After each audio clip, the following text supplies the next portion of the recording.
The 10 was already a scary card because it's been to a king 10 out of the line. Yeah, but then king 10, that's what you need. Yeah, exactly. Yeah, but if you follow him on the turn, Good evening, everyone, and welcome to Best Bet Live. This is Arlie Johnson with you, and we are underway in our 2023 World Poker Tour. So great to have the WPT back in Jacksonville for the first time since 2019.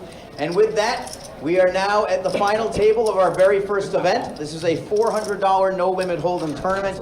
It did come with a $200,000 guaranteed prize pool, but the total prize pool after 878 total entries came out to $285,350. And out of that 878, we are now down to our final table of 8 players. Would have been 9, but we had a double elimination as we went to final table before we resumed play here on the live stream. So with that, let's introduce you to our final 8 players, moving from the 1 seat all the way across. In our 1 seat, he's currently second in chips overall. He has $3,550,000. He's a local from right here in Jacksonville. Please welcome Gage Gochai.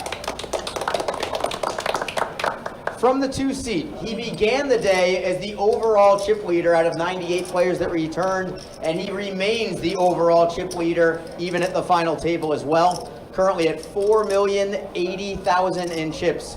Hailing from Newton, North Carolina, this is Dan Kuznarek. From our 3 seat, from right here in Jacksonville at $2,755,000 in chips. A round of applause for Bobby 2. From our 4 seat at $3,460,000 in chips from just down the road in St. John's, Florida. A round of applause for Nick Rayo.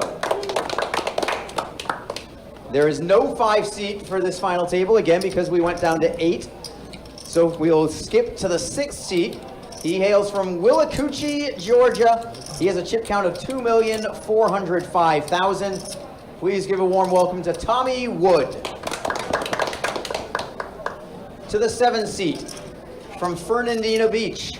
His chip count is $1,835,000. Please welcome Gary Marmontello. To the 8th seat, he is currently the short stack, but still a healthy stack at $1,385,000. From St. Augustine, Florida, please welcome Brandon Lai. And to round out our field at the final table, from Cairo, Georgia, he has $2,105,000 in chips. Please give a warm welcome to Rodney Turbin. Gentlemen, congratulations for making it this far. For whoever comes out next in 8th place, they will win $5,992. That's next one out, but obviously that's not what you're playing for. You're looking for the top prize at first place today, $59,931, plus a super swanky World Poker Tour trophy. Button will begin in the 2 seat. We will resume play with the blind level 40,000 small blind, 80,000 big blind, 80,000 ante, of course. Again, button in the 2. Chewy is our dealer. Good luck, gentlemen. Chewy, shuffle up and deal. All right, there you hear it, the official introduction from one Arlie Johnson, our tournament director, also voice of the Ice Flyers, in case you didn't know, for the or the Icemen, excuse me, for the hockey team here in Jacksonville, Florida. But what is going on? What is up? We are getting things going. Event 1 final table of the World Poker Tour getting underway. You got myself, Ryan, also known as Country, but tonight you're going to be hearing the dulcet tones of Mike Kruger, card room manager, Best Bet Orange Park, and we got the return of the man, the myth, the legend himself. You all love him, and he's back now. We got Adonis back at the commentary box as well. So, gentlemen, have fun. Take it away. All right, well, no introduction needed as we get an ace-king open and Bobby waking up with pocket kings on the first hand. It's a pretty good hand to have here at the final table, first hand. Not bad at all. And yeah, there's the move that needs to be made. He's going to go ahead and pump it up to what, $1 million? Yeah, he's going to 3-bet it to $1 million. Nice, cool $1 million 3-bet. And look at Tommy. it doesn't, I mean, obviously these situations are so tough, but you never really want to get involved at this level the very first hand of the final table. You feel like there's some negative connotation behind it. You're like, I just kind of want to coast through. I just want to enjoy myself. I don't want to get involved here so early. Man, Tommy came in third in chips. I know we are just getting started here. A couple of short stacks still remain. You don't want to necessarily get it all in if you think Bobby's on the tighter side of his 3-betting. So that's why we do see Tommy, the big read, going with his gut and letting it go. That's a big laydown. That's a massive laydown. It's gonna be one of those ones he watches it back and loves life for letting go of his hand there. Yeah. He actually picked up a bulk of those chips from our very own Eddie Marskoski right before the final table. He got it in King Queen suited against Jacks. Eddie was really hoping he was folding, and he told him after the hand, he said, I mean, I really wish you had folded. Obviously, Tommy ended up winning the hand, but man, he found a really tough fold there with Ace King. Yeah, I would imagine he's very aware of the situation, the chip stacks on the table.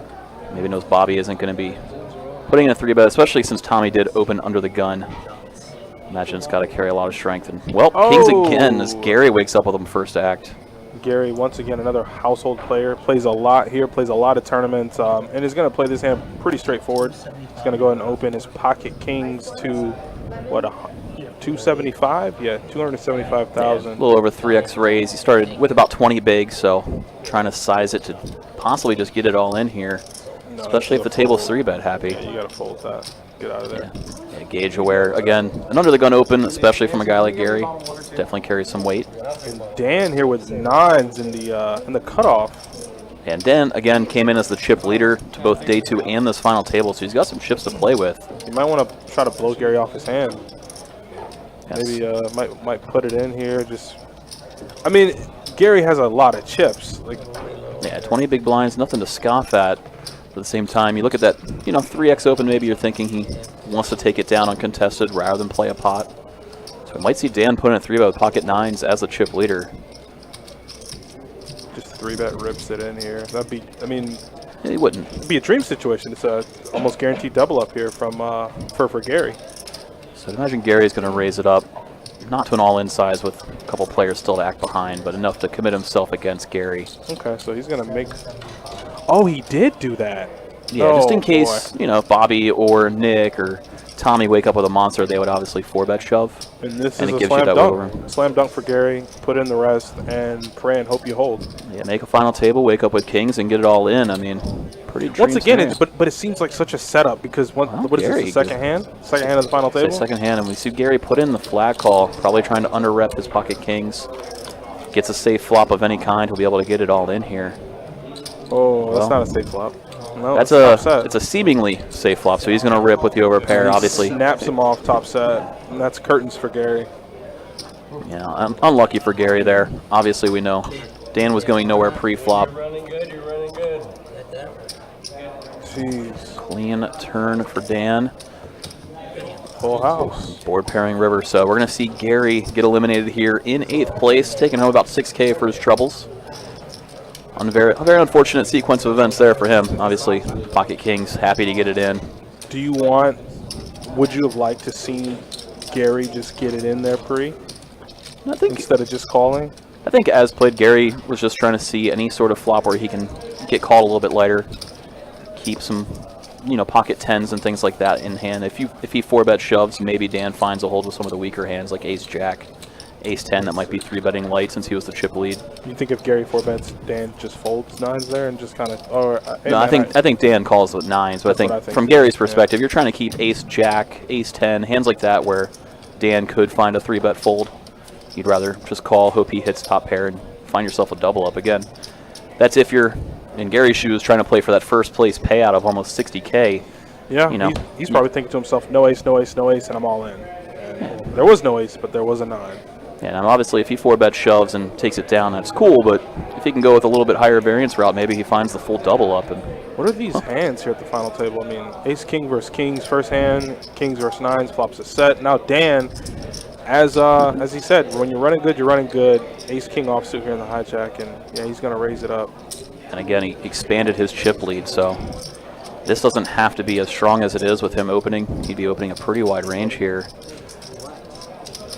This is See just if not we can good get for the it. rest of the table. I mean, because you don't want to mess with this guy. He's the big stack and he's running well. That's a recipe for disaster. If I'm them, all of them, I keep my head down, I play my game, and I avoid Dan. And speaking of keeping your head down, a lot of them probably aware Brandon sitting here in the big blind was the short stack coming into this final table. So I'd imagine that kind of keeps everybody honest before he acts. So Dan takes down another pot uncontested. He's almost approaching 6.5 million. Ooh. Man, if you're a Dan fan out there, things are looking pretty good for you. Looks like we got one or two over in Facebook. A couple of people rooting on Dan. Obviously, if anybody out there is rooting on any particular players on this final table, feel free to let us know who you're rooting for. Hey, what's going on, Payday? How's everybody doing? But do appreciate everybody tuning in. Barely got any introductions since the hands flew out. This is Best Bet Live coming to you from Jacksonville, Florida. As Country said, my name is Mike, card room manager of one of our other poker rooms over in Orange Park.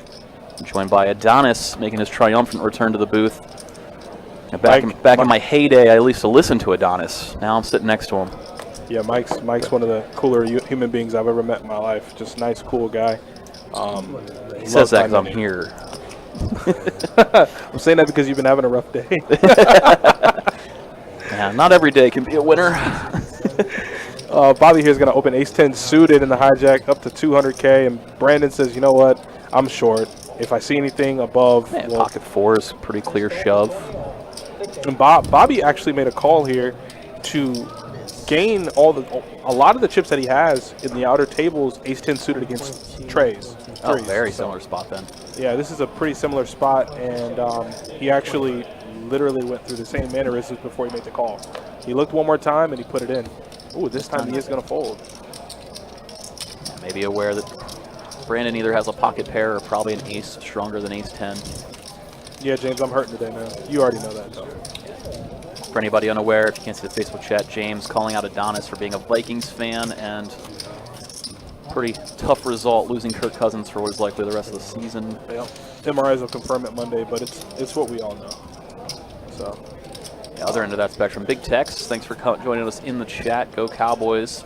Nope. That game was over about 3 minutes in, so. Yeah, but it doesn't mean anything. They'll still go and lay an egg against good teams. We don't have to talk about it. You know, you know what time it is, man. No Super Bowl this year. Looks like we got a couple of Tommy fans coming out. See a couple in Facebook. Let's go, Tommy. Tommy, here in the 6th seat, rocking the beard.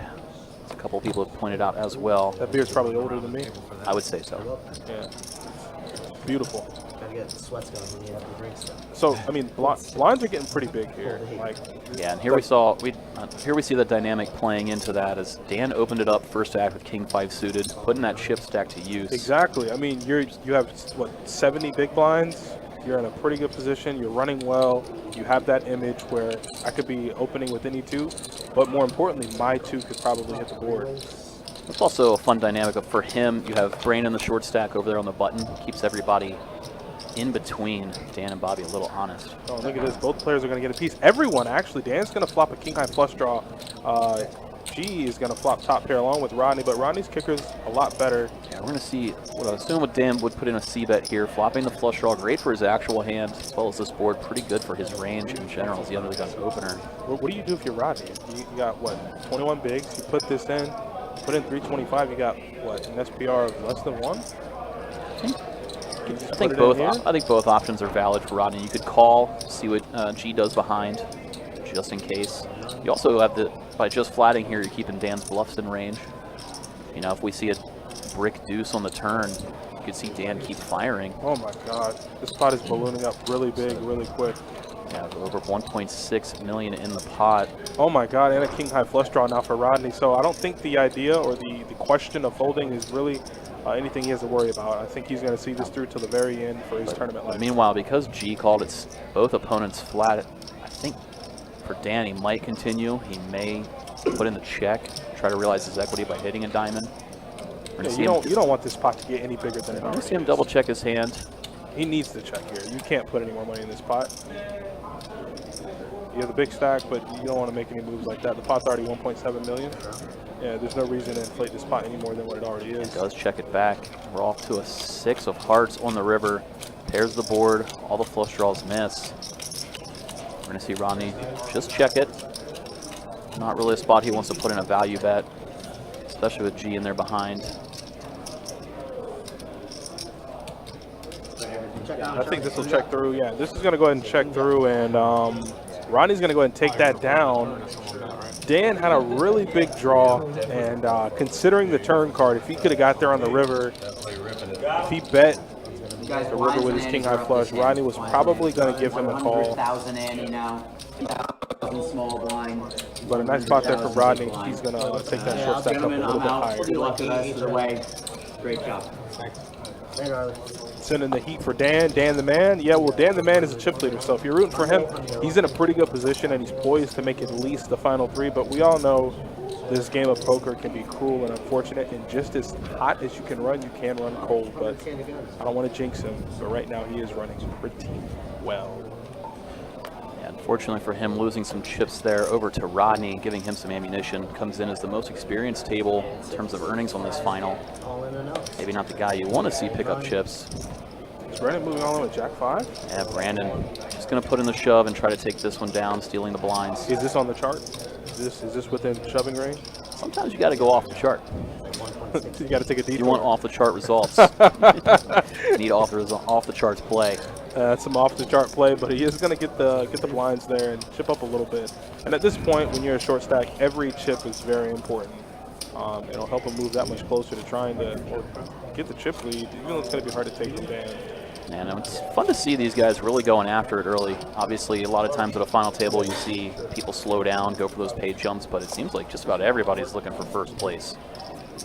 Hard not to want to win that 60K up top. I mean, right now, sitting at 7th, only guaranteed 7,400. Let's go ahead and risk it for the biscuit and try to get first place. Yeah, that's biscuit risking 101 right there. Jack 5 suited. You're like, man, my image is going to be real tight here. I'm real short. And I bet we would have saw his heart fall through his hind parts if he had gotten called. Only if he got called and lost, you know? Oh, that's right, actually. I mean, and I'm counting them out before seeing 5 cards. Yeah. Thanks, Big Tank. Hey, Tanya, how you doing? I can't wait to see you to ask all about your cruising escapades, because I know you're having a good time. As we see this flop, pretty monotone here. King 6-5, all hearts. Dan here is going to flop top pair. When you're running good, you're running good. And if he can avoid that heart, I don't think we'll see too much action here, though. Yeah. This should go check, check. Especially with an action-killing ace of spades on the river. Not something either body wants to stab at. Both players obviously holding a pair, too. Happy to just show down, try to take it. But Dan is the one who scoops it. Yeah, and Bobby's real dangerous here, man. I've done a few final tables where Bobby's been at the table, and I mean, I've seen him for his tournament life get it in like 10-5 suited. Like he's the wild card at the table. He just kind of plays for spots. He plays for moments. He's a good player, and if he feels he wants to make a move, he's going to make it, no matter the implications. Every single person at this final table pretty experienced, I would say. We have a good mix here. A lot of local players. Except Nick. Except for Nick? Yeah, at the start of every tournament, he tells me, I'm either going to run it up early or I'm out. And this time around, he ran it up early. Oh, Dan looking down at ace-queen offsuit on the button. Yeah, Brandon open shoved his pocket 4s. Could we see right around knockout 18 here? Yeah, it was right around an 18 big blind shove.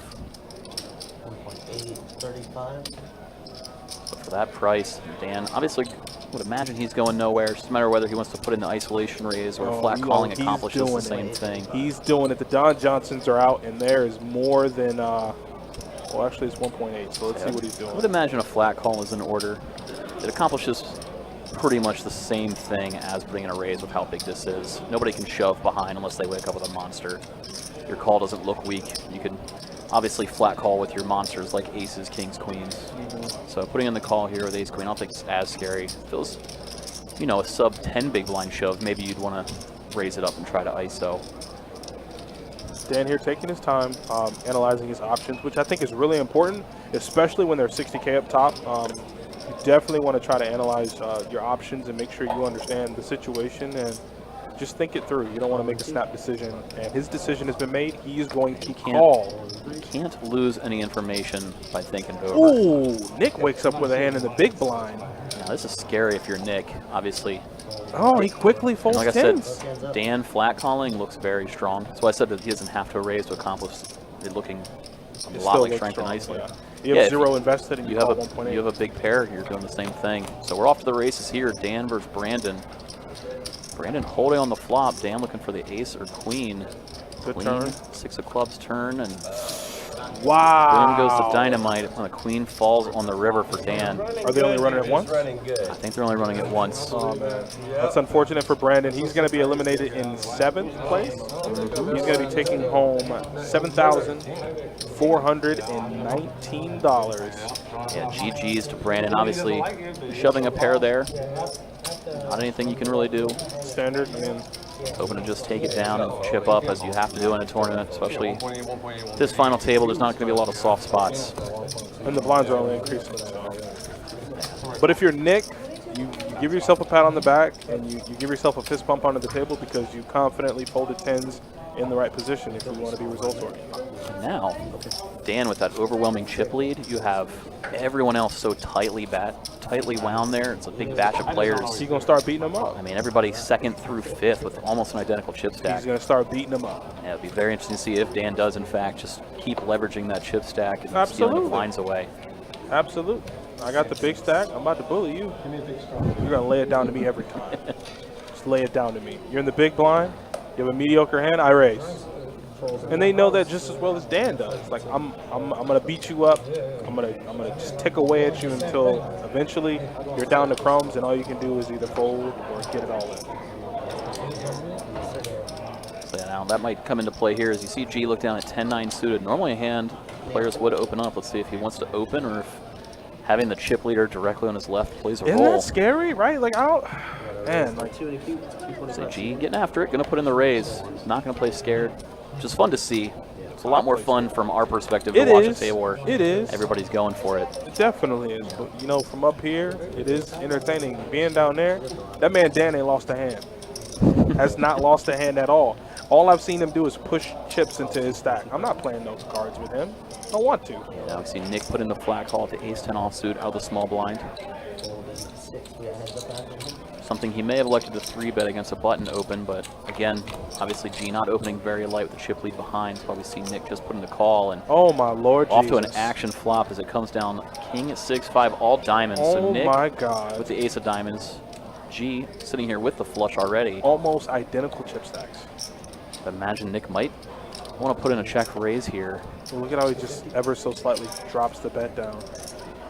And this is a dream scenario here. You open the 10-9 suited, you get the flop you want, and Nick's going to play this slow, realizes again, he's out of position. Stay out of position, especially again with all of them so close in chip Oh, counts. that is a crushing turn card. And Nick has been leveled up here to practically the nuts. Even if he thought he was up against a set, he has the best hand currently, and there's no way this hand can't end in blood. G just going to slow down and check it behind. If it doesn't, board doesn't pair. Oh, board pairs. Yeah, if board doesn't pair, he probably loses all his chips. I would bet he doesn't lose all of them. And Nick probably still, Nick will probably still find a value back. Yeah, Nick gonna value. But again, as you talked about, Nick, very capable of pulling off some bluffs. Gonna be very tough for G to get away from it here. Oh man, this is when you run into it, right? This is when you run into it, man. Yeah, shakes his head in disgust. This is a nasty. Sees the This bad nasty. news. Nick hitting the nut flush. It's just tough, man. And now, if you're G, right? Like now you're down to 19 bigs. You got the chip leader on your left. He plays bully ball with you. You're gonna get frustrated. You're gonna get a little thing called tilt is very evident and flows through every player on this table. He's flowing a little bit bad here for G. Yeah, but G, a very capable player. I'm sure he'll be able to recoup himself pretty quickly. It's not like he's in the danger zone of 10 big blinds, still sitting here close to 20. A lot of breathing room. He's about to fall right into that big though here in the hand. It just hurts. What are blinds? 80K? 100K big. Oh. Yeah, they just recently went up, so at least you also have that, you know, about half an hour left before they would go up again. That's 200 right off the stack. Well, 400, 200. Right, let's listen to Adonis do the math. I know, it's not good. It's not good. It's been a tough day for me, too. It's been real tough for me. And it looks like he's gonna. G's opening again. Raise it up. 2 and a cube. There we Oh, go. boy. Ace Jack offsuit, He's opening not first folding to this act. hand. There's no amount of pressure in the world. I don't think he's gonna be finding a fold here. Now gets around to the small blind. Tommy the Beard. At Tommy hasn't 9-7. seen a playable hand since the very first hand of the table. Ace Yeah. King that he had to fold. And Rodney going to defend his big blind with the King 5. So Rodney and G heads up to the flop. Comes down Ace King Deuce, all clubs. The 5 of clubs is in Rodney's hand, so might be thinking if he can put G on no clubs. Yeah, gonna be tough though with the ace high flop. GC betting in under the gun open. This does look pretty strong, and obviously your 5 of clubs shrivels up against a bigger club that could be out there. He's gonna make the call. Yeah, gonna call one street. See what develops on the turn. That comes in a 4 of Oh, he diamonds. picks up a draw. He picks up a wheel draw too. Yeah, adding some equity. Oh. Gonna be hard to get away. Now for G, it's do you want to bet now or possibly value bet river if you check here. It's just gonna check it. Clean river. Yeah, pretty clean. So now, because G checked back that turn, he might go for a value bet here. Probably thinks he has like king queen or something. He might have river 2 pair Yeah, and that's smartly checks it back. That's why we do see G just check back the ace. Doesn't think he can get called too light. There you go. G taking some chips right back. Just as you said, he'll recuperate it up. He'll be fine. He's not going to tilt. Obviously, probably not as much as he gave, lost to Nick, but it's a move in the right direction. Winning pots is good for morale. It makes you feel better. Yeah, usually winning does solve a lot of problems. Yeah. You know. Even if it's getting a walk, you're like, I'm bringing in something. Like, I feel good. If you're Tommy, it's the direct opposite. Like, I haven't had a playable hand. I've been folding. I've been in the big blind. Yeah, Tommy laid down the ace king against pocket kings. I'm sure he'll feel a lot better upon rewatch. I don't know. Chips saved are just as sweet as chips earned. Absolutely. Never tough letting go of a monster on the first hand of a televised final table either. No. Raise He 235. he definitely could have. Meanwhile, back at the ranch, Nick going to open things up with ace 10 offsuit. Fold 9. 235 in the 4. Fold. So Tommy have to let go of the button. The blinds are just going to have to fold as well, and Nick gets to take one down. Chipping up. Currently the second biggest chip stack is Nick. I'm sure he'd like to stay that way for quite a while. Yeah, you realize that this is a marathon, not a race. You don't need to do anything out of the ordinary. Just kind of play your game, be confident in your game, and hope that your game lands you in that top spot to collect $60,000. Even though it seemed like a race off the beginning, things are quieting down a little bit. Nick, for all Adonis's jokes aside, he's definitely an experienced player. We actually saw him get first place here for $60K in April of 22 on our mystery bounty main. So he loves it. He's chasing another trophy. Well, once you have the first trophy, you want the second. Once you have the second, you want the third. He has really good instincts for reading his opponent for what they have. I've dealt a lot to Nick on the outer tables for smaller tournaments and bigger tournaments. He has really good instincts when he's playing large hands and when he's playing poker. He's really good. Dan shows I would love to defend, but 6 deuce is not worthwhile. I know Dan would probably defend his big blind pretty liberally there, but the old 6 deuce. among the worst. Yeah, 6 deuce not going to get it done. So Bobby gets to take down a little pot after raising from 0 into the gun. We've only been live for maybe 20 minutes and we've already lost 2 players. This might be a quick final table. Yeah, everything always levels out over time. Big blinds are going up. They don't go down.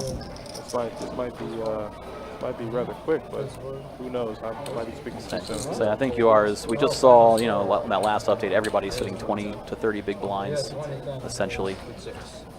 Everybody's going to have to feel it out for a little bit. You don't go lighting your chips on fire when you got a 25 big blind stack by any means. If they were all shorter, maybe it gets in faster.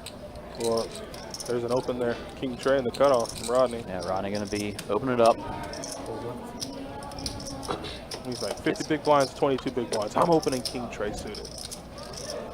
Yeah, especially if he's feeling that, some of the players out there are playing a little bit quieter. Maybe he can take advantage and try to extend his chip stack. Obviously Dan's going to be very active with his stack. Yeah, you don't like Dan looking over, seeing what you got in front of you. You feel like, man, 3-bet's coming, or I might just be playing a hand that I don't want to play. Just fold. Let me get the walk. Gets it through Dan. Queen 10, a hand you might not want to play out of position. You can be easily dominated. And again, Rodney, player on this table with a lot of tournament winnings. You don't want to ship chips his way. We're going to see Bobby defend his big blind with a 9-7 Put it offsuit. back on the one to my left, Ben. So Rodney and Bobby going to be heads up to the flop here. About 6 big blinds in the middle. Comes down ace, 6, 4, 2 spades. So Rodney flopping nut flush draw. And he gets to play this hand in position when it's checked to him. Pretty slam dunk continuation bet. That's what we see in the form of a half pot, 300K bet. And it's going to get the job done. And Rodney gets to chip up a little bit there.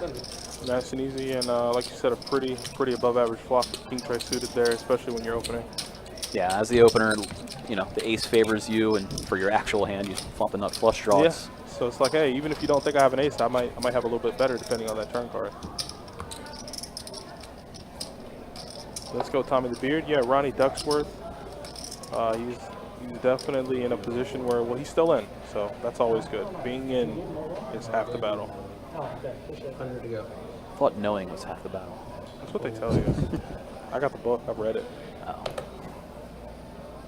You heard it, ladies and gentlemen. Donna's bragging with his ability to read, really rubbing it in. You know me. But Rodney, back at it again with the spades. Going to open it up with queen 8 What's suited this time going around. on here? Is this just like he's just playing his game, or He's just trying to, you know, take control, play his game. Ronnie, very accomplished. I wouldn't try to absolutely ever question what move he's making at this point. he knows what he's doing. Say, Rodney, in case anybody unaware, he actually took first place in a WPT at the Hollywood Hard Rock in April of this year for 50K. Really? First place in a WPT out in Vegas in December. And he actually got runner-up in a World Series event last summer, too. So God. I wouldn't battle with him. Oh no, he knows. He knows. I mean, he's right where he needs to be. He's right where he needs to be. At a final table, stealing some blinds, chipping up nice and steadily. You don't have to win all the chips in one pot, especially when you can kind of have smooth sailing. We see he's got 30 bigs now. In those last 2 hands, he pretty much picked up 10 of them. It doesn't seem like a lot when it's going on, but just like that, he's 30 big blinds deep. Meanwhile, Only speaking person of probably chips, not worried here is Dan. Dan looking down at a nice ace and the ace-9 offsuit from the cutoff. Gonna open things up. Let's make it 2.5 with big blinds to go, raising it up to 250K. Action gets on to Tommy the Beard in the big blind. Got a very defendable hand here with king 10 offsuit. 15 bigs left. Yeah, tough with 15 big blinds. We are gonna see him call. He's gonna go off to a flop. He's gonna hope to hit a piece here. That's a piece. And he does hit the piece in the form of a king. It comes down king, queen, 4, 2 spades. Well, let's play this slow. Let Dan kind of bluff at it. I don't think the question is ever folding if you're Tommy. Looks like Dan putting out a nice small continuation bet size. Only 175. Can really bet on a pretty small size here and get the same information given how short Tommy is. That's why we see Dan go with a little bit on the small side. You'll see that more often in tournaments. Players can go a little bit smaller since the big blinds are worth such a big portion of a chip stack. Yeah, Tommy knew exactly what was happening there. Put in the raise. Put in a nice little check raise, and he gets the job done. So he's off the schneid. First hand for Tommy. See if he can build the momentum moving forward. It's always good to scoop in chips. Tommy's probably a little bit more relaxed now. Like, hey, let's get this train rolling. Also got through his big blind and chipped up to a little over 20. There's just a big, once you hit that 20 big blind mark, you just kind of, yeah, a little bit of breathing loosen room. your shoulders up a little bit. You know, you can fold another orbit or two before you get down to 15 again. You double up a 20 big blind stack up to 40, you'll be sitting in that second, third place chip stack range right now.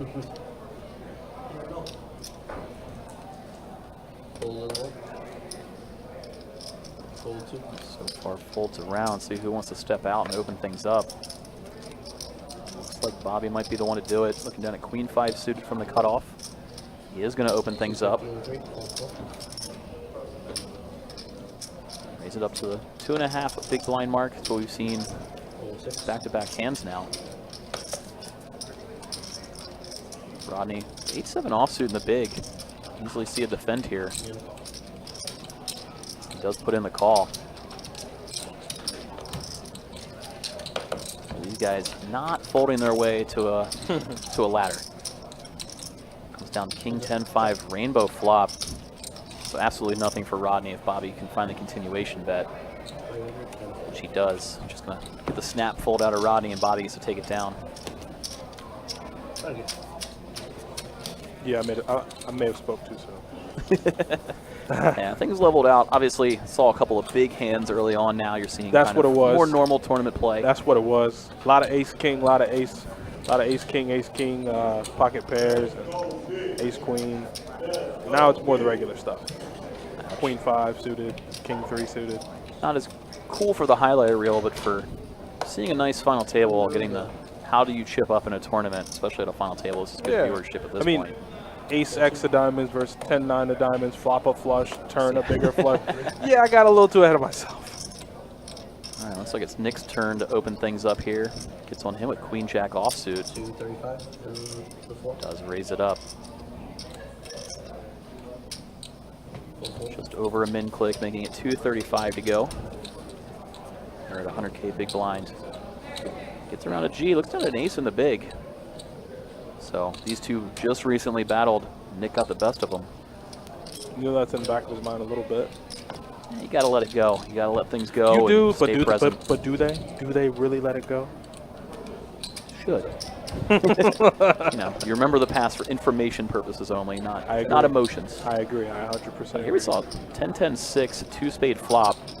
After G checks it over, Nick gonna c-bet. Goes with about 1/3 pot in the form of 200K. I feel like G in his mind is right now. It's like, I know you have none of that. I know you have none of that. He may know Nick is continuing a large portion of the time. Absolutely. So absolutely. G looks like he's counting his chip stack and weighing his options. And his read was exactly as I thought. I know you have nothing, and put in the small raise. I'm gonna raise you here with nothing. How much did he make it? 550. Yeah, 550, raising up to 5.5 bigs over a 2 big blind continuation bet. And that was a good enough raise. Yeah, it's pretty perfect as it puts Nick in a spot where either he's going to shove or shut it down. Perfect read there from. He was raising with the best hand. Yeah. To be fair, but in that moment, he probably didn't think he had the best hand. So it was the best hand, but not something so strong that you want to trap.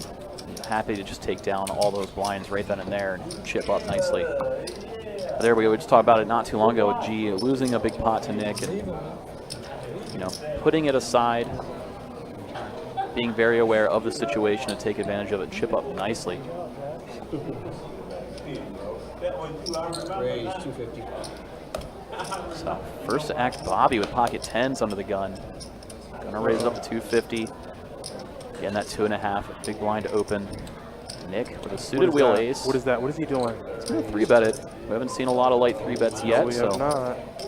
Also, we have seen Bobby open under the gun on the last orbit, I believe. So maybe Nick thinking that's a little bit weaker. Maybe he thinks Bobby's trying to open things up. We saw Bobby open up with Queen 5 from the cutoff not too long ago. Did that hand get the showdown? Queen 5 did not. But when you're sitting on the left of a guy, you know, Nick's sitting right on Bobby's left. Maybe he's picking up on the fact that Bobby's opened quite often. We get an action flop. 5-5 deuce, 2 hearts.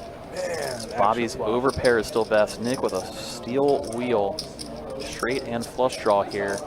Oh my God. So Bobby checks it over and see Nick c-bet.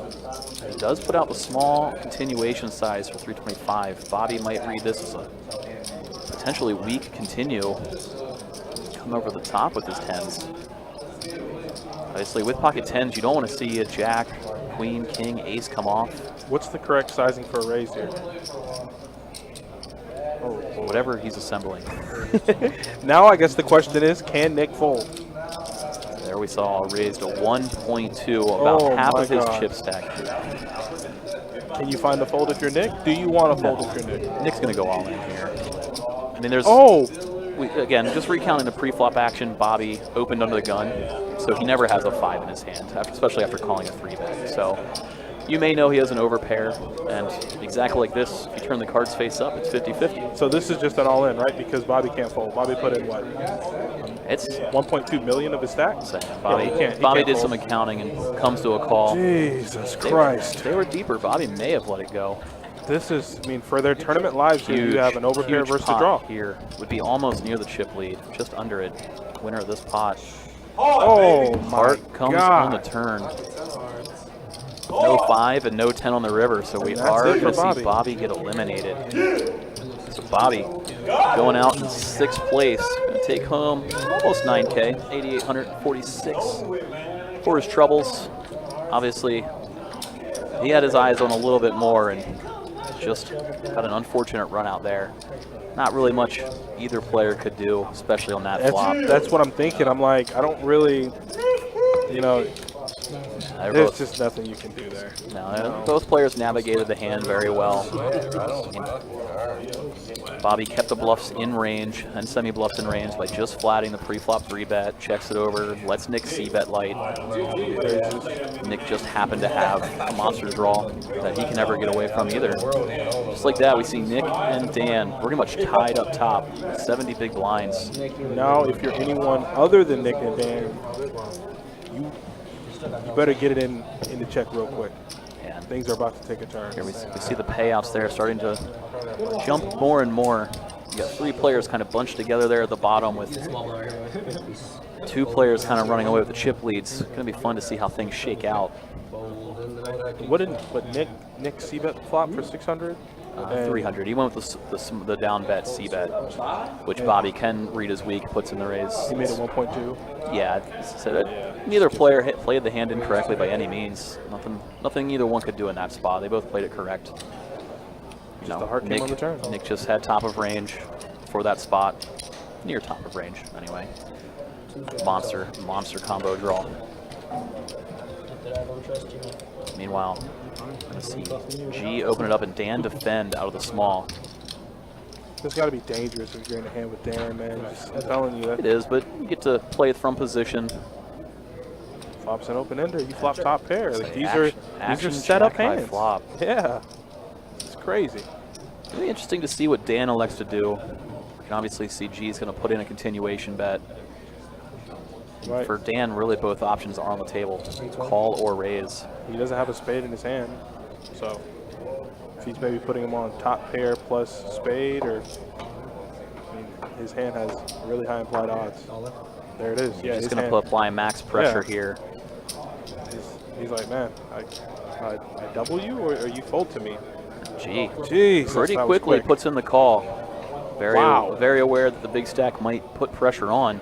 Yo, these hands are happening fast, Mike. This is an action table. Nobody's folding. Nobody's folding to a pay jump. It's fun to watch. Oh, they get picks up a spade draw. Spades on the turn, blocking even more now. That's a straight, isn't it? Isn't that a straight? Queen of Hearts falls on the river. Wow. And we have another elimination. Wow. And it was a non-spade queen. This could be the fastest final table in history at this rate. So then maybe I was right. Maybe. But it's so much action, right? Like, so Dan eliminating G there. G out in 5th place. Going to take home a little over 10.5K. What did I tell you? You never mess with the man that's running good. You never do it. Everybody at the table guaranteed $14,000. Again, this was a $400 buy-in WPT opening event. G was just he's not in a folding mood. Not to mention, I don't think I'm ever folding top pair either, to be honest. No, he was correct. He knew that Dan was applying pressure with some sort of draw. Yeah, not to mention he picked up spades on the turn. Like, he got what he wanted. You flop top pair, you're like, okay, well, I'm all in. I still have the king of spades. Spade comes on the turn. You pick up spades. He just hits the non-spade queen to give him the stones. I thought that was those two guys. I did too. I thought it was them two. Yeah. I just realized spades completed on the turn. So here we sit. 4 players left out of the 878 total that made up this event. And just as I made the remark, hey, this might be a slow final table, lose like 2 or 3 players. It's just crazy. Just monster flops that you just never see coming.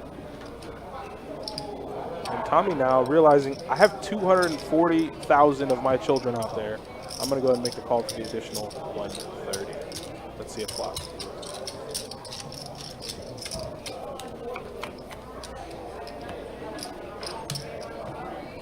We're off to an ace-7 tray, 2-spade flop. So Tommy does hit the better hand. Dan, though, as the pre-flop raiser with the betting lead on an ace-high board, going to put out the continuation bet. Puts out a little 150, basically a 1 big blind C bet. Tommy off of 14 big blinds. You don't need to size up by any means. Now 8 of hearts falls on the turn. Yeah, last time Dan and Tommy got involved, Dan tried to put his hand in the cookie jar. So I think Dan's just going to let him have this one. Realize I got a ton of chips. There's no need for me to donate here. He's obviously got a better hand than I do. Let's just try to get the showdown, and hopefully I have the best hand. At the same time, we could see him put in a small bet again, just like he did on the flop. He's more worried about his chip assessment and assortment than the hand right now. He doesn't really care about the hand. And he's thinking it over, weighing his options. No shot. Check the back. 425. What? He's applying max pressure here. Is 10 million not enough in chips? No, you have to, in order to win the tournament, Adonis, you have to have all the chips. I'm not sure if you know that. Slow and steady wins the race, baby. Slow and steady. Look at that man's beard. Does it look like he wants to fold a pair? He might have to. He's only got 13 bigs, and he's facing a near 4 big blind bet. That's where Dan's bet size here Oh my God. puts Tommy at risk. I for his entire understand chip the fold. stack. I understand the fold. Dan just beating everybody up real fast. I didn't expect him to do it this quick. Good read of the situation by Dan there. He knows betting 4 big blinds. Tommy's sitting on 13 blind stack. It's all in or fold at that Man moment. has 87 bigs. This is crazy. This is unprecedented. Yeah, about half the chips in play right now. Look at Tommy. Man. Tommy like, man, I'm just trying to hang on. Tommy like, bro, I'm just trying to hang on, man. I see all these other big stacks around me. It's a pay jump, right? So let's take a peek. Next out would finish in 4th. 4th place is taking home 14K. 3rd is 22,000. Tommy's hoping and praying. He's like, listen, I want these big stacks to go out, knock each other out, beat each other out. Let me just chill out with my little 1.6. You know, maybe scoop the blinds when I can. And Dan won it all. 120 total. At the same time, Tommy's got a cash for more than 4th place money, so I don't think he's got bigger expectations than just folding and chipping up to 1 paid jump, Adonis. You're right. You know, you got 3rd place here in August in the Card Player Tour Event 3. You know, when you get close to a trophy, you win a goddamn trophy the next time. You do. You definitely do. It's just what you want to do. You definitely do. You don't want to fold to a paid jump. Nah, he don't. You definitely don't. He gonna need a hope and a prayer though.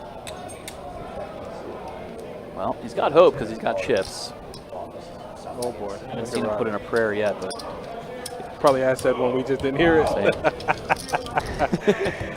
Look at him. Meanwhile- You can tell he's just visibly uncomfortable. He's like, man, everybody else, but he'll find his Well, let's see time. if Dan wants to keep applying pressure to his opponents. Is that even a question at this point? I'd say it's a very similar spot. Rodney with 20 big blinds. It's real similar to the last hand we just saw. Imagine he is going to c-bet this board as it favors his under the gun open. He's just so calm, cool, collected. He's like, yeah, I'm taking my time. When I'm ready to make a move, I will. Checks it back. No reason to rush. No reason to put pressure on yourself. Just continue on. Now he gets a beautiful turn card in the ace of diamonds.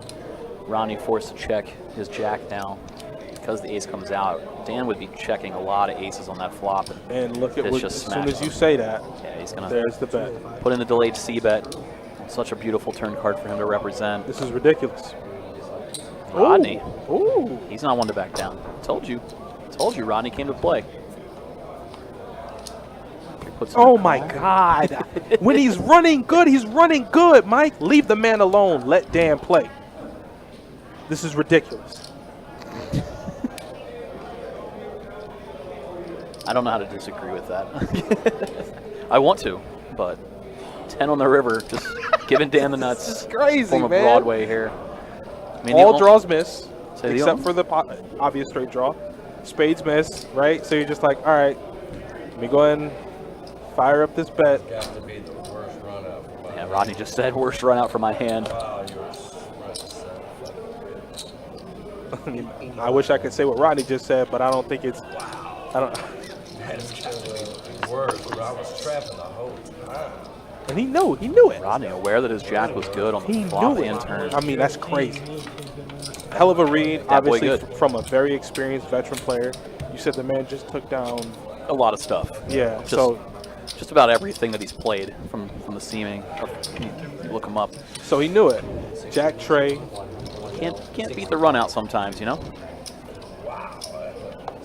When you're running good, and they all understand that. So with that being said, I understand if you want to trust your reading, you want to go with it, and I get all that, but this man Dan is literally on fire. This is insane. Depending on where you're at. Doesn't matter what he opens with, doesn't matter what he has, he gets there. Whoever is a Dan fan should feel good right now. We've seen a couple of them out on Facebook. See some couple of DKs that have come out in chat. Look at Rodney. Rodney said, forget it, man. I'm done. I don't think Tommy can fold. But hey, you know what? Let me not even think about Tommy. It's on Dan right now. Let's see what Dan's gonna do. This is Dan's show. Well, he's got King 6 right now. Can't imagine you want to call a 15 big blind shove with King 6 offsuit, but Dan can do no wrong. We'll see if he can find the call or not. If Dan slides any chips out there, Rodney's gonna just go and get out his chair and say, hey guys, listen, it's been a pleasure playing with you. I'm gonna go and hit the rail. And if by hit the rail you mean go eye up the future events that we have going on, I bet he will. Yeah, we do have one. So I imagine he's here to fire a lot of events this series. I think Tommy might just. Well, let's just see what Tommy does. Tommy going to have to let it go, especially a 3-bet of that size looks very, very strong. Because it doesn't, you don't think that somebody's 3-betting you, assuming you're going to fold your 10 bigs. It's the I know that you know that I know. And that's kind of where poker becomes like a psychological game, right? You know, I know that you know that I know, but hey, maybe I don't know. Yeah. Even though initially when you get to the table it's a physical game, it does evolve to a psychological game. Yes. Definitely does. Oh, didn't you say you were leaving? Huh? I thought you said you were leaving. Yeah, then I needed to tell him something, and then we lost 2 players, and then we had to do a cover-up. Here I am. He did. Arlie did tell the table he was leaving about an hour ago. Most dedicated man in sports right there. I'm telling you. And he just pops back up an hour later like, yeah, I didn't leave. So shout out to Arlie directing this event. I bet he's watching it right now if he did actually leave, because he never stops. No. Man. Speaking of never stopping, Dan, pocket 6s in the small blind. We're just here to watch him. This is a little bit more different in the form of Nick sitting here with a pretty comfy chip stack, though. Yeah, you don't. But instead, you don't Nick has 10 tray, and we don't even get a fun action flop. Kill 6s. Oh, yeah. Once again, do appreciate everybody hanging out with us here tonight. It's been no shortage in action. Been a lot of fun here at Best Bet, coming to you live from Northeast Florida, located in Jacksonville. It's been a very fun opening weekend to our WPT. A lot of events coming up over the next 2 weeks, including the Mystery Bounty event next weekend, and then a 5K, 1 million guarantee main event in 2 weeks. That's going to be massive. I mean, everything about WPT coming to town is going to be massive. The building's going to be full every single day. Meetup game, whatever it is, you name it. If you want to play poker, if you want to get a chance at winning some tournament glory and some nice cold hard cash, Best Bet is where you're going to want to be for the next 3 weeks. So I actually just saw Rodney take it down with ace tray there on an open shove. Saw Nick have to fold ace-8 offsuit, I believe. Did you catch that? I don't know if you Tommy, got that. short stack in the big blind, looked down at garbage. Rodney's like, I just got to try to get through where I can. I got to get in where I fit in. He's playing for first. But as Adonis was alluding to there with our meetup game, in case anybody's unaware, it's Brad Owen and Andrew Nemi coming through on November 9th. It's a Thursday. Things are kicking off around 2 p.m. in the room here. Going to be 3-5 no limit hold'em. Got a huge section of tables already set aside as the list is growing. You get your name on there if you'd like. We'll have a live stream during that meetup game, as well as a 50-100 no limit cash game going on the live stream afterwards. So in addition to the tournament action, could be a lot of good cash games. A couple of familiar faces will be in that 50-100 game, including Alec Torelli. Saw him a couple of months ago playing in a nice big game on the live stream, and he loved it. He's coming right on back. Let's go, Seth. For WPT main event weekend. 300 raised. Come on, Nick. Opening up with 6 tray of hearts from the button. Takes Tommy the short stack, have to let it go out of the small. Now Rodney with an ace in the big blind. Might elect for a 3-bet. Might just put in the call and defend. It's a very interesting dynamic with Tommy sitting there, only 8 big blinds after folding that small. I know we said pay jumps aren't going to matter to a lot of these guys when you got somebody that short. Might break the tie if you're between a 3-better call. Flop came down Queen Jack Deuce for Rainbow. Rodney checks it over. Nick assembling a continuation bet. Does get the job done as Rodney quickly lets it go. I wonder if maybe we see Rodney click it back after we saw G pull a little click back earlier on a check raise. Take it down. What's up, Seth, Sean? How y'all doing? Ken, hey man, what's going on? God. It's a tough day. Donna's having a tough day. Yeah, it's okay though. I'll make it through. I'll be alright. I get to watch these final table warriors battle it out for 60K.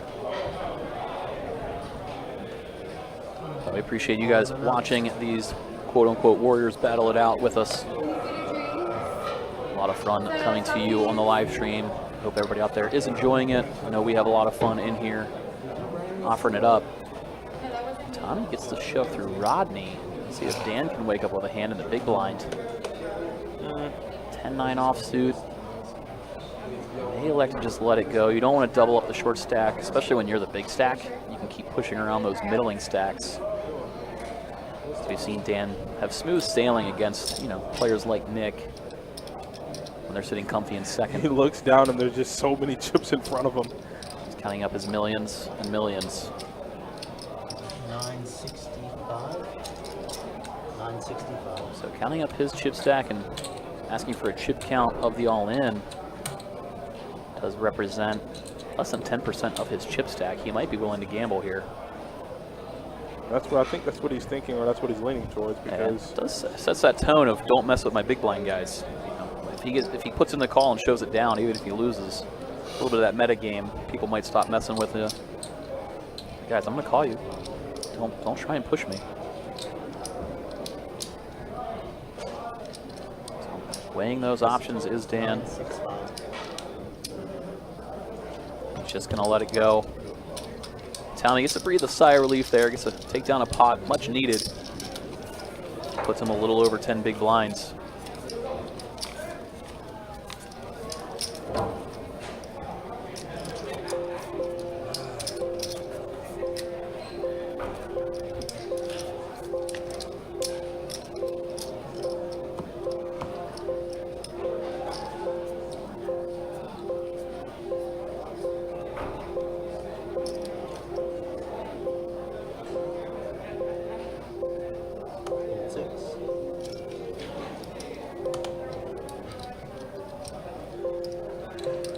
Action back on Rodney here. 300 raised. Opening things up from the button with the Jack 7 of hearts. Makes it 300K and just snap, takes it down. No issues for Rodney there as he chips up again. So Rodney been keeping his foot on the pedal. Sometimes the lower variance route is aggression. I was going to say, Jack 8 suited, he's up for no nonsense. At this point, I mean, I think, obviously, when he flopped middle pair and board ran out pretty disgusting for him, he's like, all right, I'm going to play my game and hopefully I can get some chips off the chip leader. Or just anyone, actually. Cole asking, what was that sound? That was the error sound. There was a glitch in the matrix as we saw Tommy take down a pot without showdown. Something we haven't seen yet tonight. I think we're going to go ahead and fix that glitch. You said it was a glitch in the matrix? Yes. That happens from time to time. What also happens time to time is Dan opening it up here, Queen 10. Seen him open it up quite often to a lot of success. And takes it down, no exception. Eric asks, is he going crazy? Are there bells? Yes, Eric, you are going crazy. But there were also bells. Yeah, both things can be true. Again, remember, we're on a 20-minute delay for this tournament tonight. So I think what ended up happening was they're in real time. They're on a break right now. So what they were doing was that Kirk was re-registering the cards because one of the cards were having an issue reading. So that's what you were hearing. And Cole, you could be tripping. I mean, we're not here to we are not here to judge what you adults do in your free time. Listen, to each your own. However you want to enjoy this viewing experience. I should have messed with him and been like, yeah, I don't hear nothing.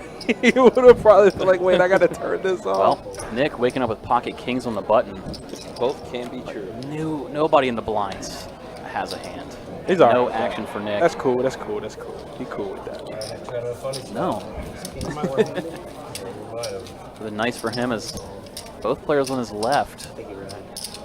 Shorter than him. He would have loved to see a light 3-bet shove from one of the shorter stacks. And then the guy flops 2 pairs. Doesn't get it.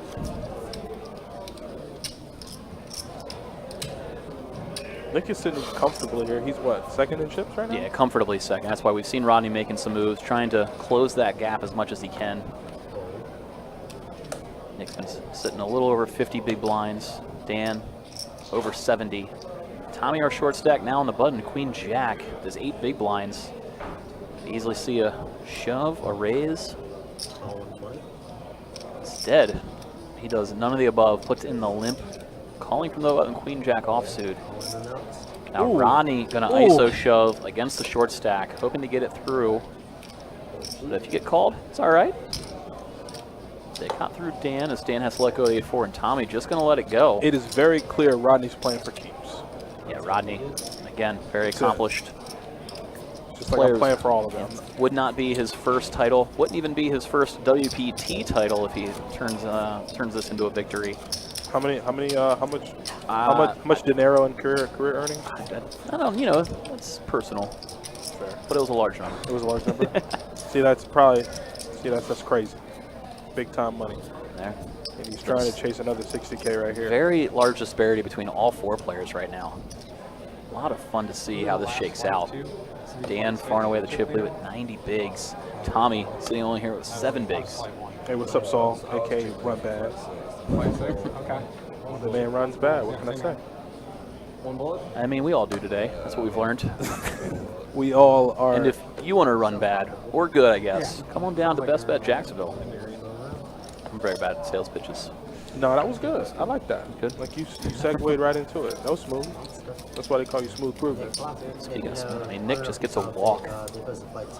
At this level, with the action we've seen, I didn't think walks existed at this final table. I'm surprised Dan gave him one, but maybe he's just trying to establish a friendly rapport and then, use it against him later. Run Bad says he does run very, very bad. Sorry to hear. Sorry to hear. We might catch him at one of these final tables. He ran really deep in the last main, I think. He'll probably refresh my memory because my memory's pretty bad, but he ran extremely deep in one of the larger tournaments we had here in the last few months. So he's no stranger to tournament poker and running well.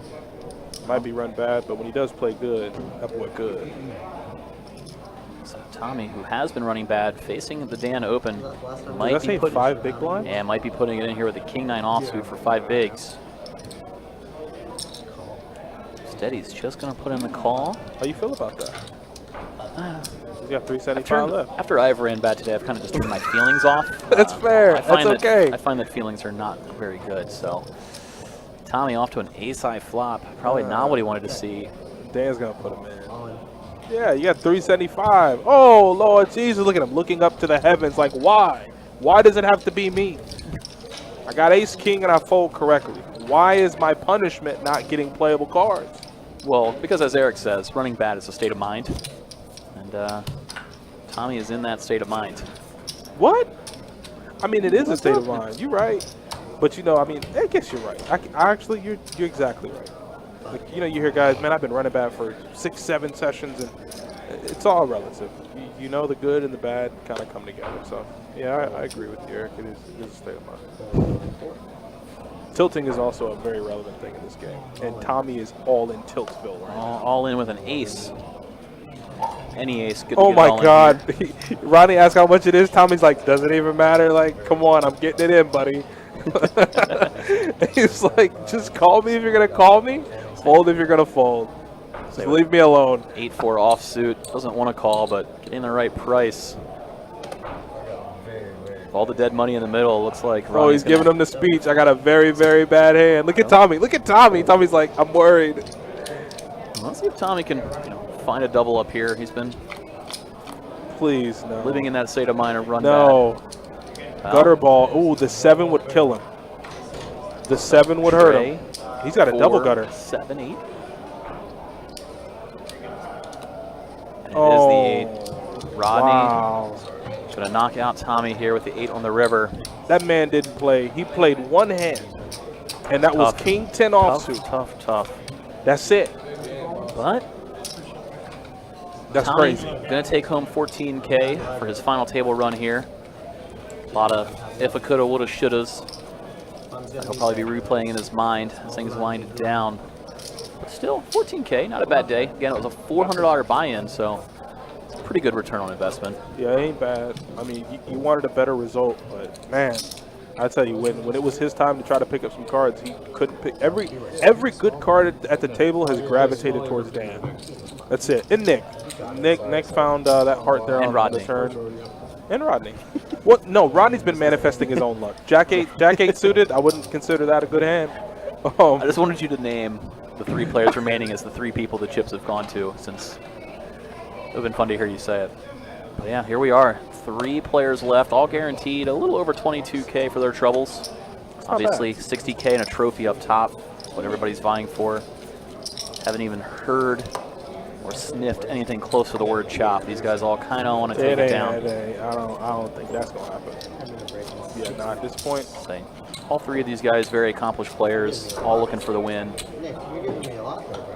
What? You're giving me a lot there. I don't think they want to just give it up quite yet when they're sitting pretty deep. Everybody's got a lot of wiggle Yeah, room it's for play. still plenty of tournament left. Rodney, our short stack, a little over 25 big blinds. A lot of play as we are 3-handed here. You came in at a good time today. First act from the button, Rodney lets it go. Now action on Dan in the small blind. Down at 9-7 offsuit. You're in cage after this anyways. Just going to flat call. So now option on Nick, and he's just going to check with the Jack 10. So heads up to the flop as these guys can't avoid each other at this point. It comes down 9-7-6. Yeah, fun flop. Fun flop. Top 2 for Dan. Gut shot with 2 overs for Nick. Dan does lead. He's gonna need to hit both of those overs to have a chance to win this hand. Or just an 8. Or Straights do beat 2 pair Adonis. That's true. He's gonna need that. I just don't think that 8's coming. Okay. See if the card's proving wrong. Oh boy. Dan assembling a bet, obviously with top 2. Going to keep firing here. Nick keeps glancing over at Dan like, please don't bet, please don't bet. But obviously with top 2, you do have to put in the bet. And Nick will call here trying to find just the 8 and only the 8. That's the only way he can win.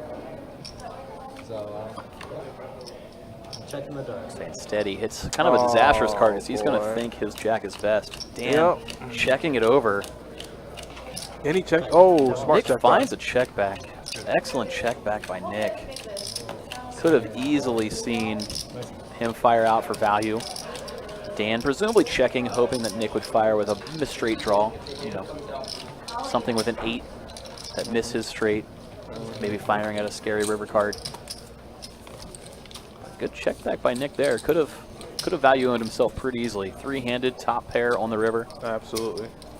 Have to think it's best. And, well, Eric, you asked, does he have 100 big blinds? He started that game at 90. I think he's at 100 now.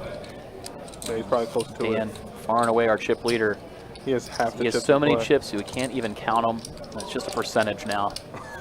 A little over 12 million, which would be good for a little over 100 big blinds. Yep. Half the chips in play, far and away the chip leader, but obviously 3-handed, anything can happen. You're running good. You're running good. Now Nick's turned, possibly run good when he looks down at ace-4 of clubs. Acting out of the small blind here. Raise 360. He is second in chips, and Rodney here in the big blind is the short stack.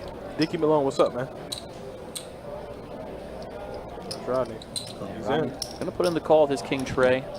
Hand worth defending in the big blind three-handed for sure. Let's see what the flop brings. Comes down queen, 6-4 rainbow. It's bottom pair for Nick.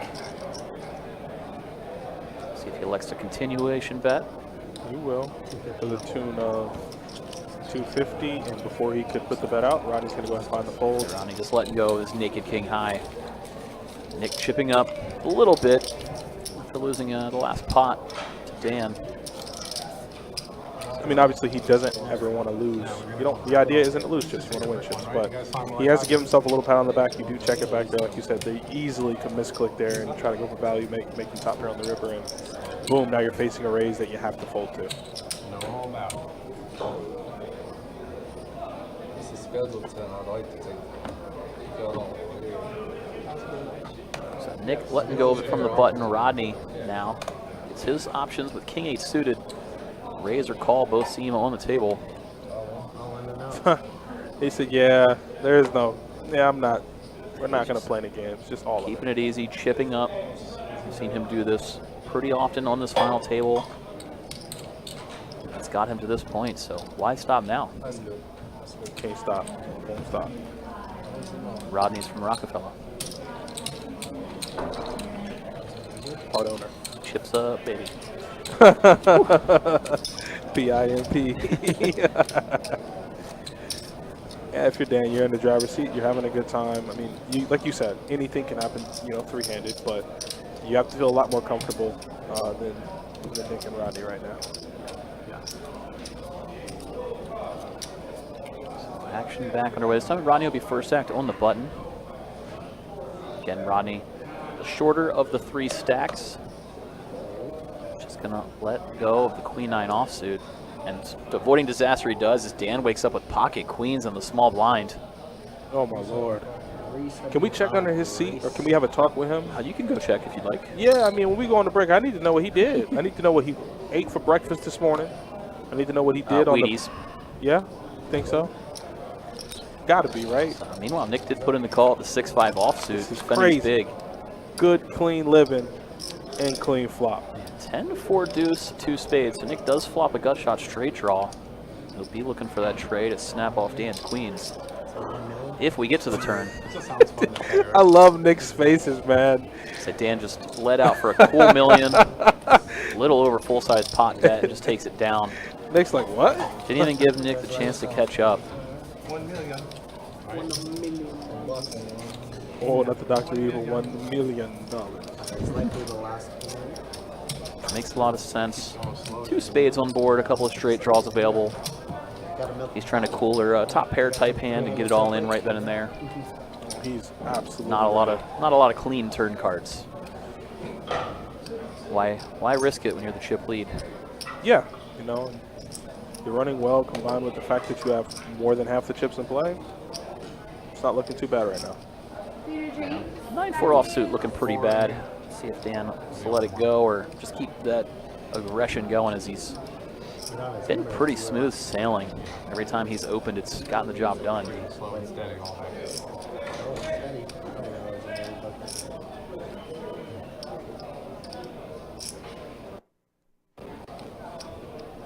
Cutting into the break. Clock. You just called clock on him? He called clock on himself. What? All right. Wait, what? All right. Man. So Dan wasn't calling the clock on himself. I think he was calling the clock on his opponent, thinking it was his turn to act. He didn't really. That's going to be a Dan, first. go take a break, man. Go take a break, man. Yeah, break needed. The accidental self-clock call. One of the most rare moves you'll ever see in poker I was going to history. say, I know you got a lot of years in the industry. Have you ever seen that? I've seen people call it intentionally on themselves. I don't know if I've ever seen somebody accidentally call it on themselves. As Nick intentionally flops a flush here against Rodney. So in case his hand couldn't get any crazier, Rodney has a straight draw to go along with his 8 of diamonds. This is wild. Might not see him fold to 1 street. Sure enough, he puts in the call after Nick did bet out 200K. Board pairing ace on the turn. Nick obviously not going to slow down with his flush, but that might slow Rodney down. Yeah, Rodney might have to give it up. Yeah, Yeah, and a that's fold. what we'll see is Rodney lets it go. Nick going to chip up, and looks like these players are going to be off to their break. Break time. So players are off to a break. I believe we'll be taking a break as well. Feel free to come back here in, is it 10 minutes? 10 minutes, and we'll see which of these three can take down this event.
We only change seats when you go down to final two. Heads up action. Trophy in the middle of the table. All right, we are back in action here. Best Bet, located in Jacksonville, Florida, coming to you pretty much live. Slight delay.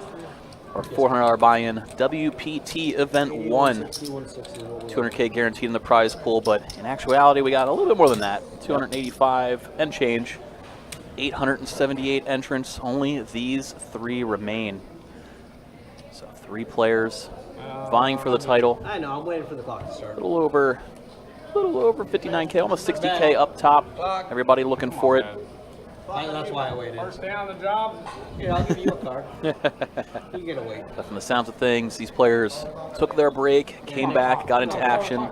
No discussion of a chop, I believe. Looks like they're all playing for blood, playing for glory, playing for that trophy, and that 60K.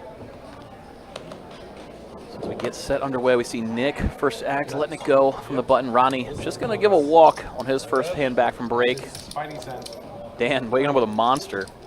Rodney happy to see he didn't run into it there.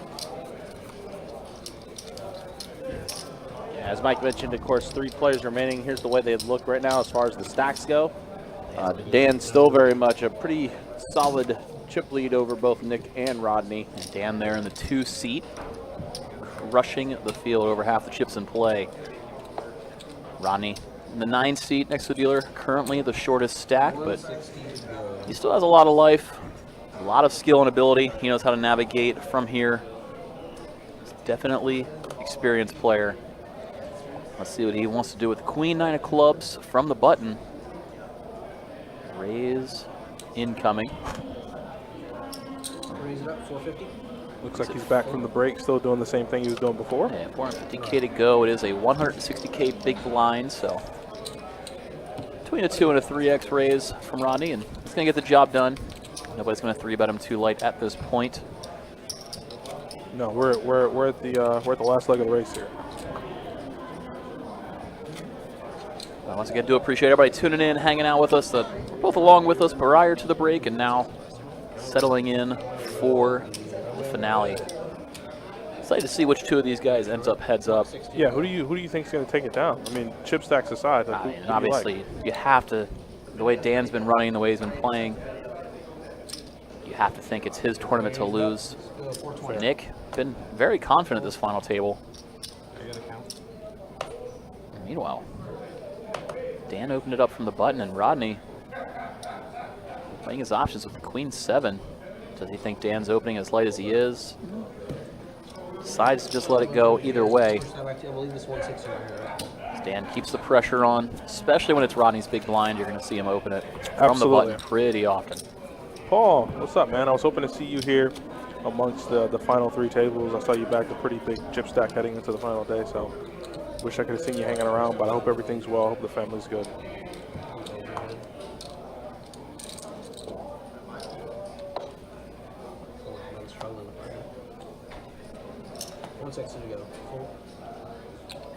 Nick first act, lets it go from the button. Rodney with pocket trays in the small blind.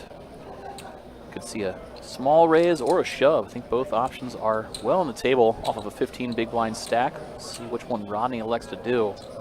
And there is the all-in shove. Dan That's his Tostitos all-in moment. Dan looks down at an ace. That's all he needs. Might have to put in a call here. I'm running good. 13 big blinds, looking down at an ace, 3-handed. I'm running good, baby. Especially as they just got back from break. Maybe they a couple of them peaked at some different spots from the first hour and change of coverage. If anybody did see how late Rodney was shoving there to steal the blinds, an ace looks pretty good all of a sudden. I think he's there. It is. So we will be off to an all-in. Dan looking for an ace to crack Rodney's trays. If Rodney can hold and find a double up, he's got a lot of wiggle room all of a sudden. 3 outs to find. And it's not on the flop. Queen 8-6. Turn. Ace and ace only for Dan. And gets wow. The ace of spades on the river. He's running good. Going to eliminate Rodney in 3rd place. You're running good. Rodney taking home a little under 23K for this 3rd place finish. Not what he was looking for We know Rodney was definitely looking for the first place trophy and payday. I don't think I've ever seen somebody run this well, this consistently, all of a final table. So Dan with a knockout yet again. He's eliminated the vast majority of the players on this final table. And now it's going to be Dan and Nick heads up for it all. Looks like they're going to shift over in here. We can see the chip stacks. It's definitely heavily in Dan's favor. Nick, close to 40 big blinds, though.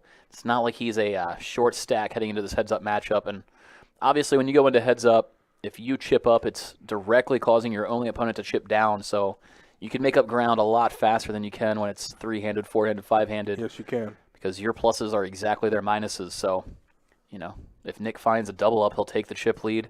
If he just takes out a nice, you know, big pot, he'll take the chip lead. So a lot of play left as we enter heads up, and here you see the payouts for first and second. Almost 60,000 for first and a little over 37 for second. So these guys playing for a hefty chunk of about change. a 23K pay difference between first and second. So you're seeing a heads up match for a little over 20,000 at stake. Both these guys want to win. We did see Nick get the job done just last April. It was here at Best Bet, so maybe a little bit of home field advantage for him. And ironically, what he took down was 60K in that event. So Really? a little deja vu moment for him if he can make a comeback.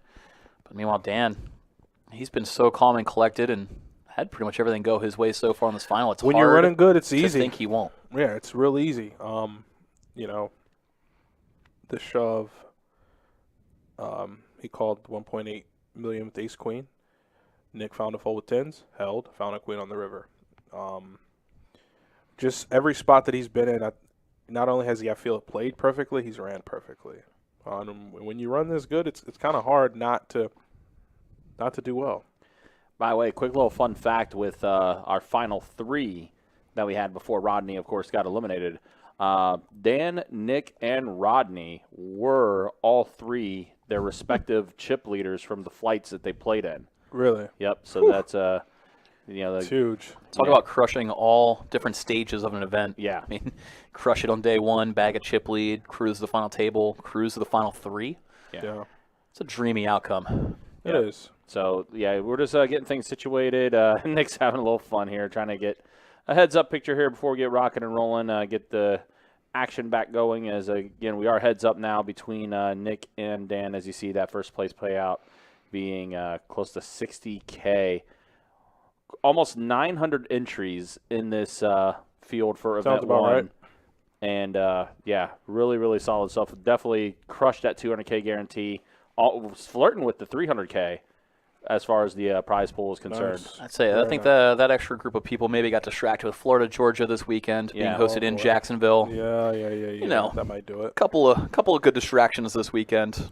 Probably would have hit 300K otherwise, but It's lasted as long as it's going to, and you hope that the cards can now run more in your favor. Obviously, Nick has had his kind of glimpse of run good there with the ace tray versus Bobby's tens, a relatively large pot, and he's going to hope to kind of even the chip stacks here going into this heads-up match.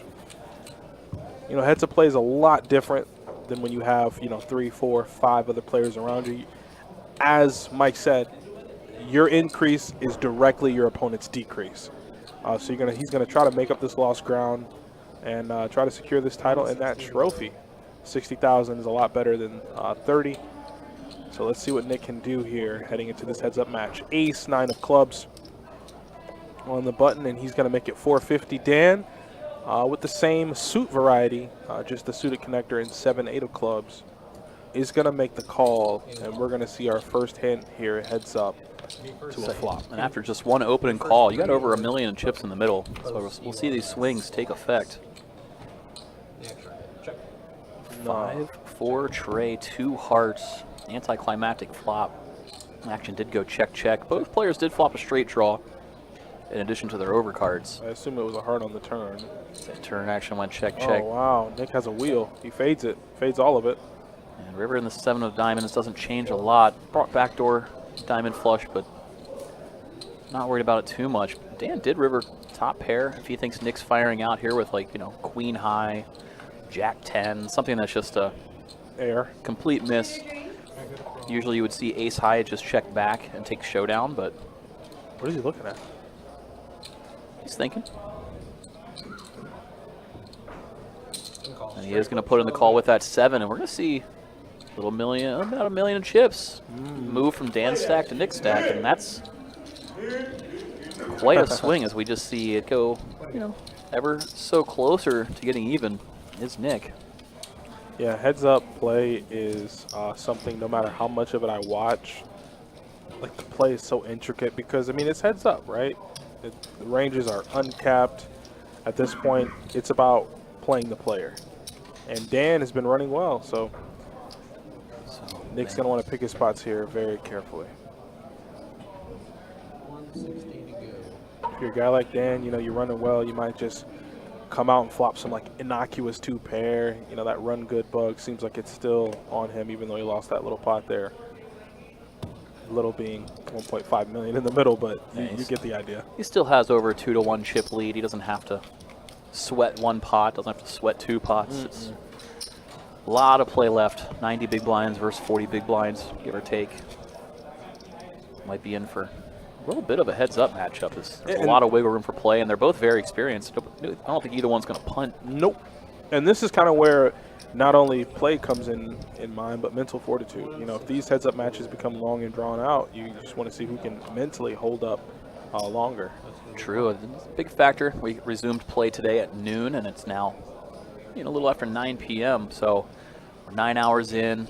Obviously, they both bagged, so they both had a long day one. Yep, they probably played 8-9 hours the first day, and they're back here for another 10.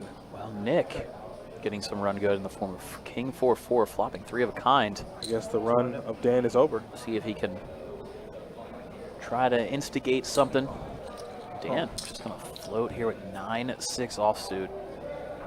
Maybe he's going to try to represent a card just like that. He did that an hour and a half ago against Rodney, and then he ended up rivering a straight. And with that card on the turn, he might go for a raise here, representing an ace. If Nick continues a flop, he usually has a king, but that'll be music to Nick's ears. Instead, Dan realizing Nick's probably not firing 2 barrels too light, and just going to let it go. Avoid some disaster there, not bluffing at that pot. That's a couple of hands in a row for Nick. Let's see if he can keep that momentum, build the confidence, keep it moving forward or not. Obviously, he wants to close that gap, get the chip stacks closer.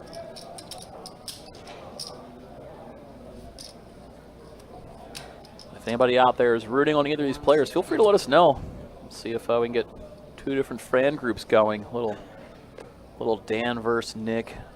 Yeah, Shanti says, Arya said, bring home the money, Daddy Dan. Daddy Dan. That's all right. I guess he's got nicknames back home. That's one of them.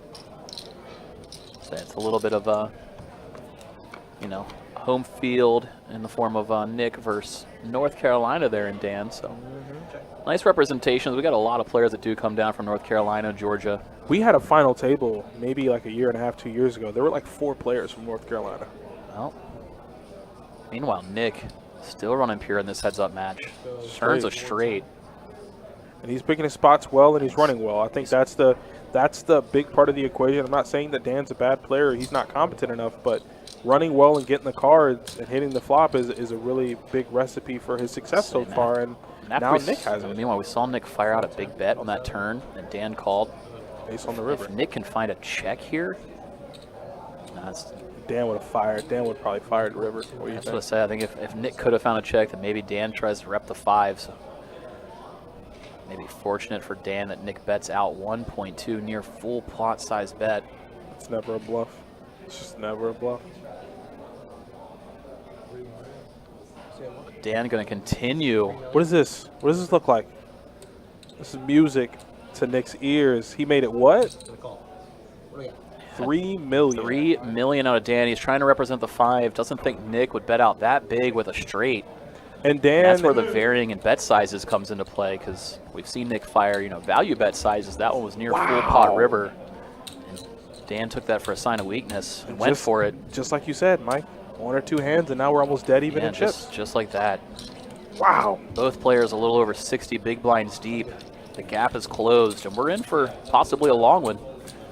Just fun, because I am seeing some people come out rooting for both Dan and Nick in the chats, both Facebook and YouTube. That was a Nice heavyweight matchup incoming. yeah, I definitely didn't expect that. Man. I would have expected Dan to go for it if Nick checked. A little surprised. High variance move there from But again, Dan. Nick fired a big bet. Ooh, ace queen It's suited. very different than previous. This is good for Nick. He's running well, and he made it how much? He made it 360, and Dan here with 9 deuce is going to make the call. Oh boy. Here we go. Nick, Dan. Oh my God. 9-6 There deuce you flop. go. Here we go. Dan flops 2-pair, and a very disguised 2-pair at that. Hard to put a person on 2-pair on this flop. Dan just going to lead right out. Nick's going to float with ace high. Say Nick, not a spot he should be folding. Ace queen. He's got backdoor diamonds, 2 overs. Puts in the call. And Oh, now and hits a one of the overs. Crazy turn in the ace of clubs. Oh my God. And he could easily think Dan's got combo draw. I mean, your head's up. Like, ranges are uncapped. Oh, and that is Big, a monstrous big bet. Yeah, Dan taking a page out of Nick's book from the last hand. Just going to fire out big here. Hope it maybe hides the strength of his hand. He overbet the pot. 2.5 into 1.8. Yeah, as the board gets scarier, he just wants to take it down or get it all in while ahead.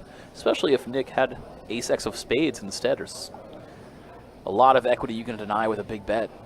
That's what Dan does. What could you put Dan on that he's overbetting the pot? It's so big. Just that Combo makes draws, pair plus flush draw. One pair. 7-8 of spades, ace-x of spades. Nick obviously not holding the ace of spades. Can easily think his opponent has the ace-high flush draw. Absolutely. And if he is thinking that route, he might be more inclined towards a call. And to see a non-spade river would be disaster for Nick. And if he does put in that call, it's nearly a pot-sized bet in the middle. Oh my God. Talking about a third of the chips in play in the pot should Nick put in a call. Winner of that pot. You put it in. There it is. Winner of this pot will be Non-spade river would be very disastrous. big chip lead. Just be really bad for So Nick. Nick going to be looking for an ace, a queen, a 6. Non-spade river. Dan looking to fade everything in the world. See what the river brings. Oh boy. Non-spade river's bad. And it's a 4 of diamonds, which is a real brick. Oh boy. Dan might just rip it here and go for it all. Jesus Christ, this is just Opposite end of the terrible spectrum, for Dan Nick. could easily bet, $2 million for value. See what size he wants to go for. How much? 3.5 million. So right around half of his stack, just close to half of Nick's stack. It's so hard for Nick not to think this is a bluff. And this is just really tough. This is a really tough spot. Nick has a very good hand. And he raised pre-flop, right? So if you call a raise, I understand your head's up. You're thinking a lot of combo draws. And Nick puts in the call, and he's going to see the bad news. Hard spot there, as it's hard to put your opponent Oh flopping my 2 pair. God. Nines and deuces. So That was 13 million in the middle. 13, almost 14 million in the middle out of a little over 21 million in play. 2/3 of the chips are now going to be shipped Dan's way. Just an insane hand, an insane flop for Dan. And it went from near dead even to Dan back to the overwhelming chip lead, almost a 4-1 chip lead he has now. Just a disastrous hand for Nick. Like I said, non-spade river, obviously if he makes 2 pair, he's more inclined to call. But non-spade, non-improving river for Nick, it was going to prove to be disaster. Yeah, it was not pain, didn't complete much straights either. No way you can put your opponent on tray 5, the only straight that really came in on that river. 7-8 did not get there. It's a brutal spot for Nick. Now, Dan. Man, that's tough. First act with Jack 9. Let's see if he wants to keep the aggression on.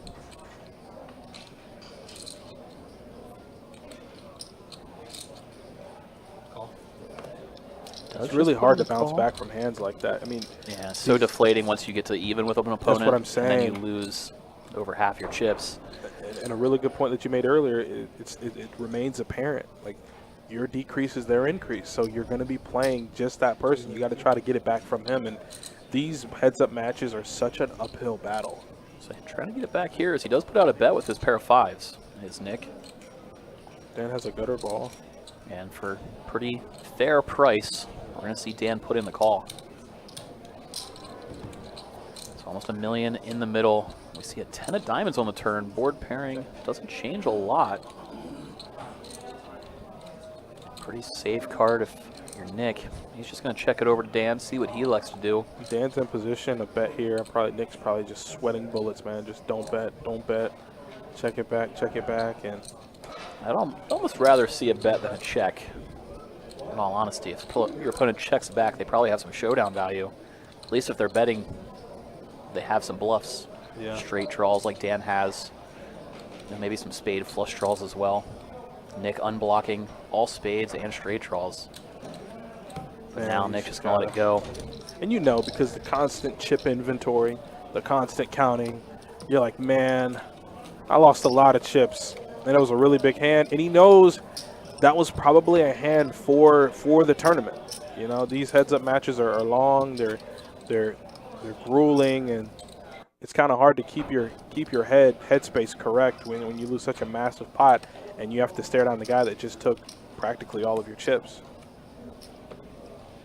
Not only stare him down, but get those chips back when you feel like he just kind of owned you a little bit, getting max value. Absolutely. You're afraid he's going to do it again. If you make a move, he's going to know you're making a move. You know, you're always you don't really have time to fold a hand pre-flop and recollect yourself, you know, when your head's up. Yep, you're just Pressure is constantly in just it. on. A lot of times, especially at a full table, you have one pot go against you. You can kind of just let it go pre, run it back through your head, come to peace with it. You know, essentially just take a hand off. Get yourself back in the present moment. But in a heads-up battle, it's going to take a second. You don't have the time to find that mental energy. Look at this, man. The cards just continue to run Dan's way. He might have took a little time off. Big hand for Dan and the ace-jack of clubs. Bluffing it off to Nick earlier, but Just raises. He raises to a big size, hoping to just take advantage of the momentum and maybe frustration and get it all in real quick. Yep, that's exactly what he's looking to do. And it puts Nick in a spot where he's either going to shove or fold pre. Did see Nick let go of the 9-7 of diamonds, so at least he didn't tilt shove or anything. You know, he's still trying to play his game. He's still in the somewhat right head space. He's got an uphill battle, but Man, always tempting to just shove very light and try to close that gap in a fast way as opposed to wait your opponent out. 116. All in. There it is. There's the all-in. 10-8 offsuit. That's the hand he's going to do it with. That's for his tournament life, the decision he's made. Now it's over to see what great cards Dan has, because that's really been his night thus far. And he asked for a count. This is just, man. Outside of picking up that early pot off of Dan, getting raised when he had a straight, Nick just hasn't really found himself on the good end of this final table heads-up match. He did get a takedown there. Puts him back over 20 bigs. Nick, you halfway there. Yeah, but look at that mountain Dan has. Jeez, man. It's morally deflating. You're like, I just need a hand. You're like, I just need a hand. Tell me one more 5K chip for the middle. There you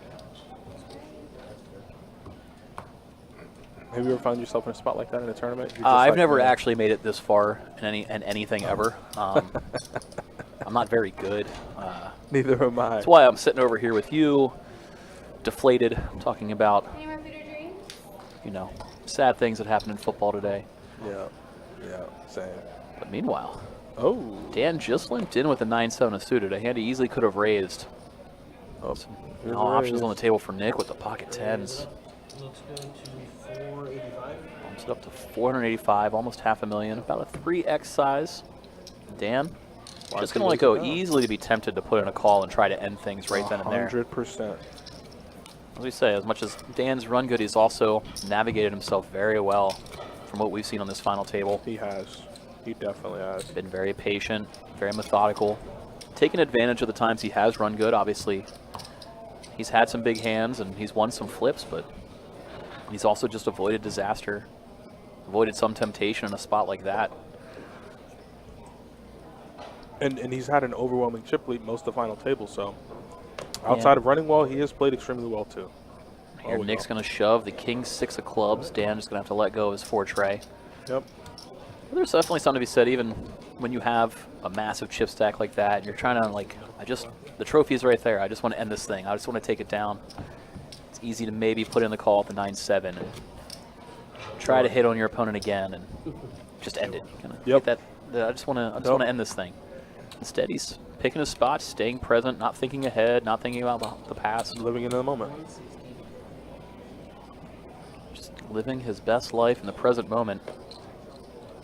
And now with Jack-8 offsuit, he's going to open rip and put the pressure back on Nick. He's going to have to let go of King Deuce. So both of these guys really putting the pressure on each other. Neither one wants to relinquish control.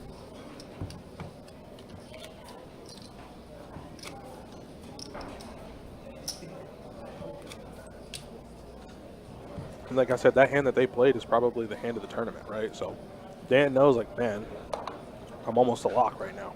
Yeah, that's what I say. At the same time, he's exercising really good patience by not forcing it, not trying to get to the end. You can see Nick a little frustrated Yeah, they with both his understand. disposition. They both get it. That was the hand of the tournament. Like, now you're just like, man, hopefully I can catch lightning in a bottle and I can really spin this up. Which he did once. It's always a little deflating when you do it once and then You it get gets away knocked from down. Yep. you. Like, it's hard to make a comeback twice. But we'll Jordan see did if it. he can. Yeah, we've seen a lot of people do it. Seen a lot of people do it on the stream as well. Yeah, they have, in a convincing fashion. So, hopefully, obviously we can't see it, but hopefully in Nick's mind, he's keeping his thoughts high and he can hopefully turn this around because it's not over yet. It's never over till one person has them all. That's it.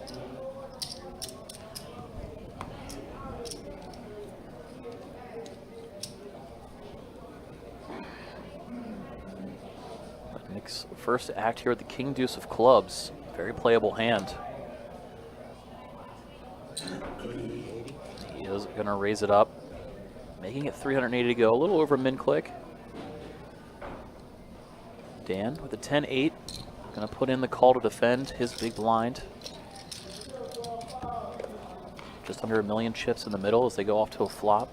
Comes down queen, 7-5 rainbow. Just misses everybody. Nick with the betting lead. Looks like he is going to continuation bet. Small here, put 200. 220. Yeah, 220 it is. 1 million. Oh my Now God. Dan puts in the check raise, reading that small bet for weakness. Yep, and those are the moments you hate, Correct. right? Read it is. Assesses the situation correctly, puts his foot down. He's like, I have the chip lead, now you're going to give this to me as well. So Dan just chipping away. At Nick this point, I would back just leave 20. my chips where they are. Not stacking up anymore. Where are you going to put them? On top. No. Right on top. Yeah, and then they fall over. One misstep. Well, Dan luckily is experienced enough to know how to handle chips, unlike me and Adonis. No. Yeah. Eventually, once that gets too high, table rocks a little bit. There goes the tumble. With his chip lead, I think Dan should be raising every hand. Essentially. And I think one thing is important, like Mike said, he exercises a little caution, right? Like, I don't want to open tray 4 suit. Yeah, especially, we were here on the stream seeing Nick kind of hand on head, a little frustrated. Maybe Dan, seeing that, didn't want to push the envelope and raise every hand, knowing that Nick might just shove back out of frustration. Oh. Meanwhile, Dan Oh. opened and Nick shoved here. That's Yeah. what we were talking about. Yeah, he just put the call in and Nick snap rips it in. And here we go. Unless raise first. There you go. 10-9 suited. It's not a snap fold here from Dan. And we can see, even though they're sharing suits, it's almost a coin flip between Nick and Dan at this point. If you think your opponent's doing this with King Deuce offsuit or any ace, you can happily get in as a flip with this massive chip lead. Especially if you think you have a pretty good grasp on the situation and your opponent. Even if you double them up, you can always just take it back. When you're playing with confidence, you don't mind just run them out. Let's see what happens. I'll get them back if I lose. Oh boy. Well, he's thinking about it. Yeah. Counting it out. And it's Counting it out. it's what you said, right? Like, man, if I can make this call here, I can end it right now. That temptation always weighs in. If the championship is in your grasp, all you have to do is just win one run out. And if I lose, I'm still up. I I'm think still in. That's the big thing here for Dan, obviously. If you double up Nick, you still have a 80 to 40 big blind chip lead. Dan going to let it go. Gonna pick a better hand. Maybe better spot. thinking of the different combinations Nick's holding. Nick could easily have, say Nick has king 10 there, you're calling and getting it in really bad. If he has king 9, jack 10. And I think at anything this that has you point, he's dominated. getting it in with any king, practically. Probably some queens like queen 10 suited, queen 9 suited. So again, we just see the patience out of Dan. He thought it over for a long time. He doesn't rush. And he knows that's what's in Nick's range.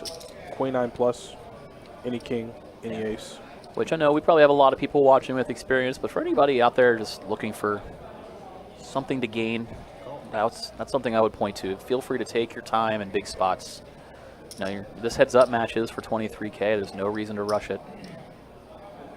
Nick, a little sneaky limp, trying to induce, but Dan doesn't fall for it. Just go ahead and check the king 4 offsuit. We see a 9-9-6 flop, so not what Nick wanted to see. Just snap checks it back. Yeah. Let's see if Nick does anything on the turn. Just snap checks it back again. Don't let that be a 4. Do not let that be a 4. Action does go check, check. So Okay. Ace Nick king is does good. get some chips here with ace high. And Hear Dan say, "You trapping me, huh?" he looked up at whoever's on the rail. He's like, "Hey, look, he tried to trap me. You see that? See what he trying to do? He trying to set me And up." that's another form of run good, not falling for a trap, as you see. Dan, who's been very stoic at this final table, Opened up a little bit. hasn't said a lot. Yeah, opened up. Can't help but show a little bit of positive emotion there, not falling for a trap. That's just as good as winning a pot, not losing It one. is. Of course it is. He's like, I will gladly relinquish whatever the big blind was to call. Like, I'm reading things right. Just adding to the confidence. And that's a raise. That's an open. Yeah. There you go, Eric. Anything queen X plus, probably for Dan. He's just gonna go ahead and get it in and gamble. And there you have it. The 10-9 suit was close, but like I said, queen X plus. Any suited queen 9 plus, and same for Nick. Like, Nick realizes I'm on fumes. Like, I have 3 million in chips, but comparatively, it's really not much. Just chilling with a round 20 big blinds. You don't feel safe. Not a lot of wiggle room. He's probably still thinking I should have found a fold with ace queen suited, but you can't. You got to let it go. Now, Nick with 9-8 suited. We know chips are going in. It's just a matter of how many. Raise. I'm gonna make it a 405. 4 5,000. Rather small raise, and Dan's gonna fold quick. Blinds are gonna be going up. And blinds are now up, so Nick's big blinds are now gonna shrink even more. Nick says no. And that sense of urgency starts to come into play now. I have to pick up a hand now. Each hand, I'm losing 320,000. What do you say? All in only, right? So that is, Donna said, blinds are going to be up this hand now, 100K, 200K. Both players looking to scoop a big one. It's kind of been feels like it's coming as there's been a little bit of a lull. It's been back and forth, and they just haven't clashed with their big hands yet. Dan avoiding a trap there that Nick tried to set not too long ago. Now we see Dan limp in, and Nick's going to check back the ace. He's playing it tricky, and I think Off to an 8-7-7, 2 club flop. So Dan with a flush draw. Nick holding the ace of clubs. and this is a tough hand to play. Like, you have ace high and you have the ace of clubs. You have the best club that you definitely want to have. After Dan bets, Nick's going to put in the call. Oh boy. Just like that, there's $1 million in chips in the middle. I don't feel good about this hand. 4 of spades falls on the turn. Nick's going to check it over again.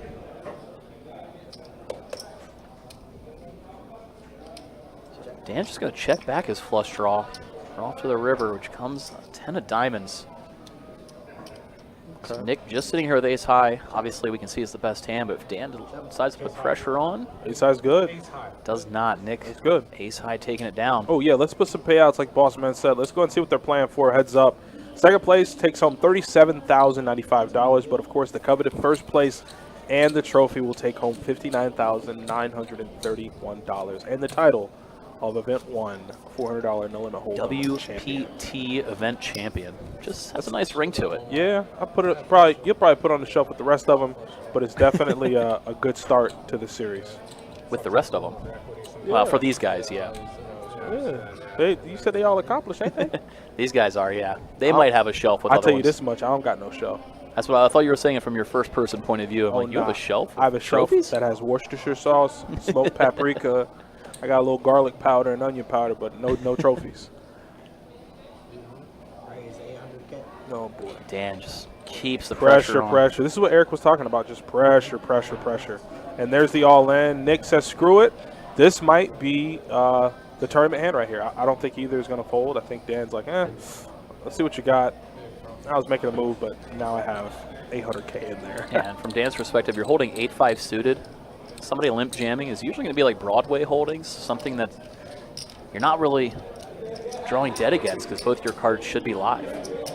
You know, if he thinks it's 60-40, he's getting such a good price all of a sudden. But also, because he made that big size of 800K. If Nick has a really good hand, would he just flat there and see a flop and try to trap him, right? Like, would you ever 3-bet rip it in with like kings, queens, ace jack, ace queen, ace king? Dan made it 4 big blinds in the form of 800K over the 200K, so you might think that that's a little bit stronger because they've been doing a lot of, 2.5 to 3x size. The 4x looks a little bit stronger maybe.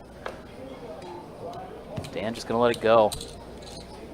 Picks it up and hands it over. Little mental note is it's the second time. If he doesn't know Nick has 10-9, we previously saw Nick limp in with the ace-king trying to trap. Yeah. Maybe Dan's going to start thinking Nick is doing that again here. Okay, maybe he's got a big hand. Let's stop trying to punish the limps potentially. Yep. Which might open the door for Nick to see some flops for cheap with that chip stack. That's a lot of value. And Nick kind of like reasserted himself in the form of, hey, I'm getting all my chips in here. Here's a 3-bet. So hopefully that'll stop you from opening every single See the hand. current chip counts. Dan still a little over a 3-1 chip lead over Nick. Nick not going down without a fight. He's got a lot of heart, got a lot of experience. You're going to need it. He ain't giving up. Dan reaching for some raising chips. He's just going to keep that pressure on, though. Not deterred from the last hand. Nick is going to shove with pocket 10s, and now Dan, he's over it, puts in the call. Nick with a massive shot at doubling up here. If Nick can find this double, they'll be almost even in chips again. Yeah, 10s, I don't think he's ever virtually folding for a Dan tournament looking life. for a king. No king. Fades the flop. Nick's Comes praying. high. Nick's 4 praying. on the turn. King and king only for Dan. And the king Can't beat falls. run good. You cannot beat the run good. Dan is going to be our WPT Event 1 champion. Dare I say, Daddy Nick, Dan takes it home. always the bridesmaid in this scenario for Nick. Second place finish, taking home $37K for his troubles. And there we see Dan, no chop, winning it outright. Almost 60,000, trophy in the middle, and he is a WPT Event 1 champion here at Best Bet. Wow, what a performance from Dan. Good cards, playing good. Everything just worked from Dan. This was a perfect performance. And I think the hometown heroes for this young man and all his fans are going to be pretty elated when he gets back home, $60,000 richer and with the tournament trophy. But you're probably going to have to wait.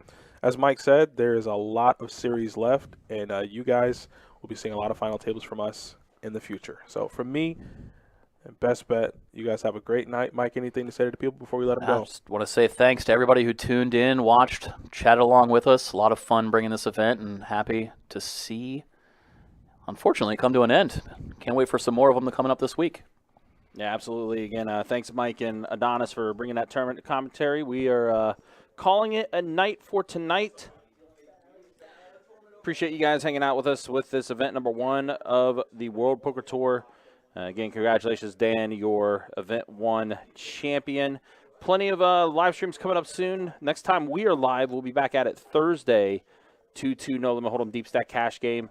is when we'll be back at it. Friday night, we'll be doing some 2-5 no limit hold'em deep stack cash game action. And then on Saturday, 5-10 no limit hold'em. And then on Sunday, it's going to be the featured final table for the mystery bounty event that's going to be taking place. So plenty of live stream content coming up soon. But that is going to do it for us. Again, appreciate you guys hanging out with us. For our dealers tonight, Jacob and Kirk, and for Mike Kruger and Adonis, who commentated this tournament table tonight. My name is Ryan, also known as Country. We'll see you guys Thursday night. Take care. Be easy. Thanks for liking, subscribing, all that fun stuff. And we will see you Thursday night. You guys have a good rest of your night.